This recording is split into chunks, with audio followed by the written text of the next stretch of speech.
Cuanto mejor comprendas la realidad, más podrás alterarla conforme a tus propósitos. Damas y caballeros, bienvenidos a Somos Buscadores. Realidad paralela, teoría del encuadre. ¿Qué clase de loco se preguntaría si lo que está viviendo es realidad o ficción? Una falsa realidad fabricada por unos ingenieros. Eso pasa en las películas como Matrix, pero no en la vida. En la vida las cosas son como vemos y oímos. Está ahí, lo podemos tocar. El caso es que si esto fuera así, todos tendríamos la misma opinión sobre hechos concretos. Una crisis es una crisis, sin embargo, según cómo se pinte, puede parecer una oportunidad o una auténtica tragedia. Para mí lo importante es entender que una cosa es la realidad y otra muy distinta la percepción. Y aquí el conflicto. Realidad hay una, percepciones muchas. Esta última puede crear algo muy parecido a la realidad y sumergirnos en esa falsedad haciendo que cada día estemos más alejados de la verdad. En sociología y psicología existe la llamada teoría del encuadre, que de manera muy resumida viene a decir que la forma que tendremos de interpretar el mundo dependerá en gran medida de la manera en la que se nos presente la información. ¿De qué depende esa medida? Como casi siempre, de lo conscientes que seamos. A su vez, eso depende de otra serie de cosas que van mucho antes, pero no es el tema de este vídeo, por lo que lo reservo para otros. Creo que la mejor manera de entender esta teoría es con el experimento que realizaron los psicólogos Elizabeth Loftus y John Palmer en 1974. Mostraron a un grupo de estudiantes un vídeo corto en el que dos automóviles colisionaban. Después, dividieron a los estudiantes en 5 grupos y realizaron a cada uno de ellos la misma pregunta, aunque empleando diferentes verbos con cada uno, dando lugar a las siguientes preguntas. ¿A qué velocidad cree que iban los coches que se estrellaron? ¿A qué velocidad cree que iban los coches que colisionaron? ¿A qué velocidad cree que iban los coches que se golpearon? Y por último, ¿a qué velocidad cree que iban los coches que entraron en contacto?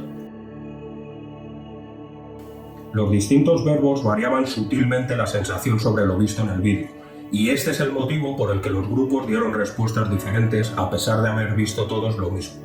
Si la pregunta resultaba, por así decirlo, más agresiva, como por ejemplo, ¿a qué velocidad cree que iban los coches que se estrellaron?, los estudiantes interpretaban que los vehículos iban a mayor velocidad. Y al contrario, si era menos agresiva, como por ejemplo, ¿a qué velocidad cree que iban los coches que entraron en contacto?, pensaban que la velocidad era menor. Otro aspecto muy curioso que se pudo comprobar en este estudio es que los grupos recordaban el vídeo de manera diferente entre sí, y todo fruto de lo mismo, el verbo que se había empleado. La forma de contar lo que habían visto en el vídeo se encaminaba hacia lo que habían interpretado sobre las velocidades de los coches. El recuerdo, entonces, retorcía lo que habían visto para buscar coherencia y poder alinearse con la conclusión. Tiempo después, Loftus probó que era posible generar recuerdos, lo que dio lugar a la teoría del efecto de desinformación y al cambio en el procedimiento de recogida de testimonios en juicios. De esto ya hablaré en futuros vídeos. Según la teoría del encuadre, el significado de hechos u objetos no es algo objetivo, sino que depende del contexto, y según este significado, la toma de decisiones. Y de ahí la falsa realidad que forma nuestro mundo, al gusto de los ingenieros sociales, que más bien podríamos llamar hechiceros. Imagina que la probabilidad de que ocurra una catástrofe pasa de 1 entre 100 a 2 entre 100. Visto así no parece un cambio significativo, pero si omito estos números y me limito a decir que el riesgo es ahora el doble, automáticamente opinarás que el riesgo es alto. Es fácil adivinar que si hacer algo o no dependiera de esta información, seguramente actuaríamos de manera diferente si nos llegara de la primera manera que si nos llegara de la segunda. ¿Y acaso el mundo no está hecho de nuestros actos? Fácil entender el inmenso poder que supone el uso del encuadre y fácil entender por qué gusta tanto a los poderes ocultos que manejan los hilos. Nos ofrecen una falsa realidad para que nosotros, con nuestros actos y con la inconsciencia, la convirtamos en una realidad auténtica, la que ellos necesitan. Tampoco sería lo mismo, por ejemplo, hablar de la drogadicción como enfermedad que hablar de ella como asunto de orden público. Con la primera, estoy dando a entender que hay que ayudar al drogodependiente, mientras que con la segunda estoy dando a entender que hay que tomar medidas policiales. Así nos podemos encontrar varios tipos de encuadres. El de atributo lo obtenemos destacando aspectos positivos o negativos según la conclusión que necesitemos crear. La mayoría de personas pensará que es mejor un tratamiento que ofrece un 95% de éxito que otro que ofrece un 5% de fracaso. Es lo mismo, pero expuesto de la primera manera se vende mucho mejor. Una etiqueta puede destacar que el 30% del producto es grasa o que el 70% del producto es libre de grasa, pero será la segunda forma de expresarlo la que hará que el consumidor piense que el producto es mucho más saludable.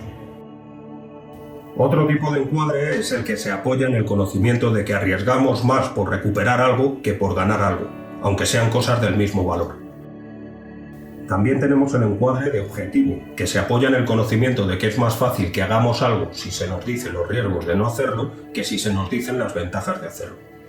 El efecto encuadre nos demuestra que independientemente de lo despiertos, entre comillas, que nos podamos creer, el cerebro humano es muy manipulable y además lo es de manera muy sencilla.